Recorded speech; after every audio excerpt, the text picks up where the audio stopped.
Okay, this is English 250, week 7, part 6. Um, yeah, okay. This is the tricky thing about Wordsworth is he's everywhere. You live in the world that Wordsworth built. So let's talk about what Wordsworth is doing. Okay. So it talks about the language has been sort of purified because such men, but he likes the language regular people have, because such men hourly communicate with the best objects from which the best part of language originally derived.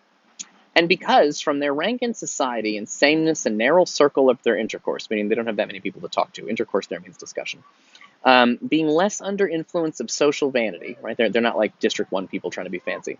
They convey their feelings and notions in simple and unelaborated expressions.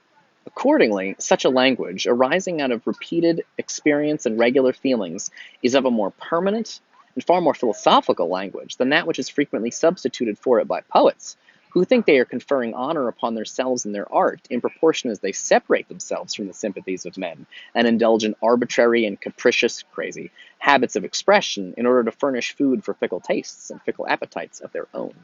So he says a lot of authors, they try to be fancy and weird just to be fancy and weird because they're trying to impress other fancy, weird people.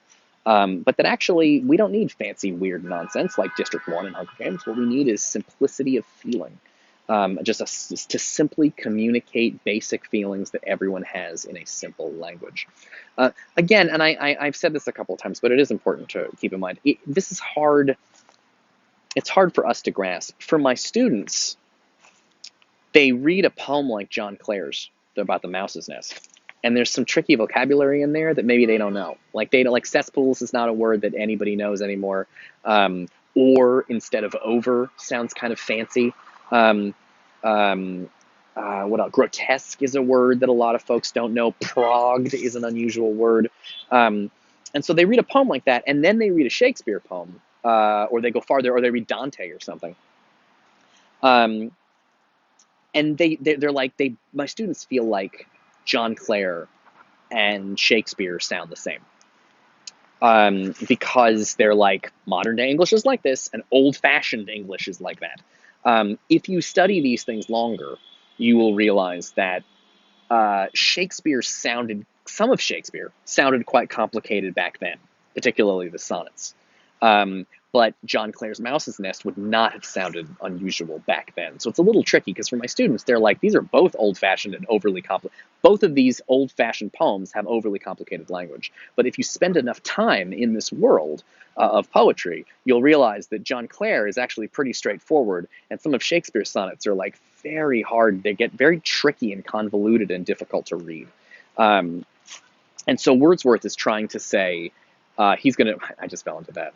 So Wordsworth's point is that he wants to write in a more simple way, but my students, simple in 1800 and complicated in 1600, often seems the same to students. But if you spend time in poetry, it's not the case. Simple in 1800 is very different from complicated in 1600, even though they may look similar to you because they both have tough vocabulary and they both have long sentences. So it's a little tough to grasp from kind of our modern day thing, but it's worth trying. And the point is that when you think about poetry today, when you think about people writing poems in order to express their feelings and using regular language and using curse words sometimes, that's the kind of thing that Wordsworth wanted, was people expressing their feelings using everyday language and not trying to be overly complicated about it. Okay, cool. I think we've got this down pretty far. Good job. All right. So next up, Wordsworth is going to talk about what it takes to be a poet. He says, what does it require? Again, keep in mind that before Wordsworth, the answer to this question was being a poet meant you were in communication with God, right? That like the gods were speaking through you. Even love poetry would have been like Venus, the goddess of love, or you've been hit by Cupid's arrow, and you need the gods to inspire, or your woman is so beautiful, you're asking the gods for inspiration so you can express how truly beautiful she is. John Milton claimed that God was speaking. He just wrote down what God said, and Dante claimed that he actually went to hell and saw what was going on there. He's just telling you what he saw.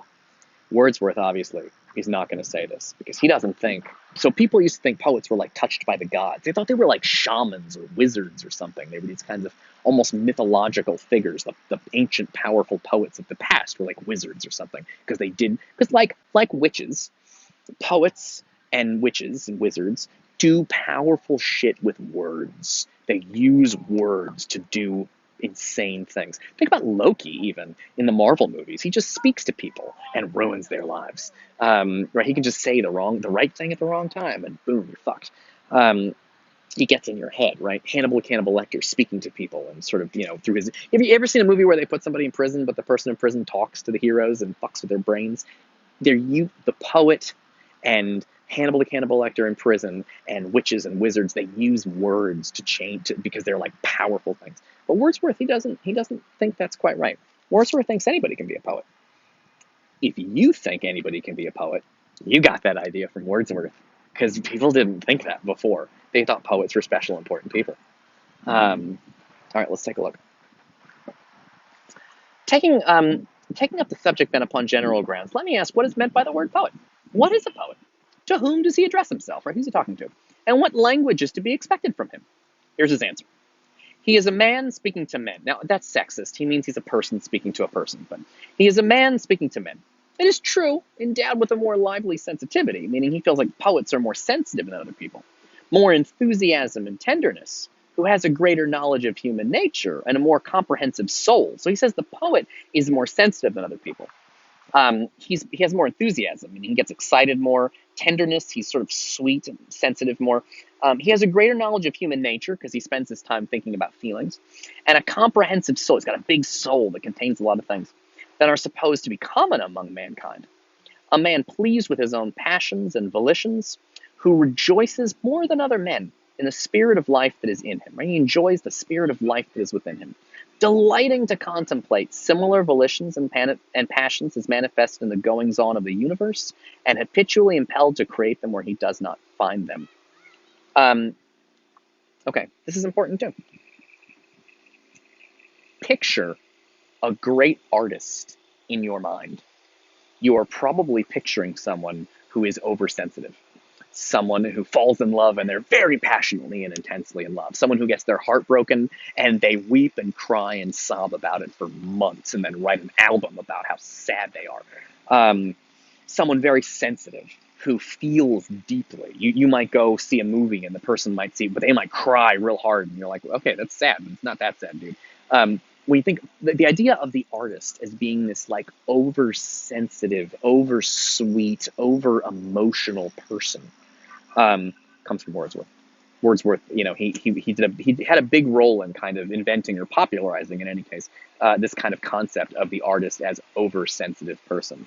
By the way, I'll put this video on here because I do think it's funny to show this. So Saturday Night Live had a joke video for a product. It's like like Fisher Price makes toys for kids. So Saturday Night Live had this joke video, and the video it's called a well for sensitive boys. And the idea is that regular boys like to play with guns, toy guns, but there are sensitive boys who prefer to sit by a well, like a stone thing with water down in the middle with like a bucket, who prefer to sit by the well and kind of dream about their life. And they're sad and sensitive boys. And it's like a joke about what kind of toys do you give for oversensitive boys who aren't going to like play football. They just want to like think thoughts and feel feelings. So a friend of mine, my best friend, sent this video to me to make fun of me because he was like, you are this kid. Because I'm like oversensitive.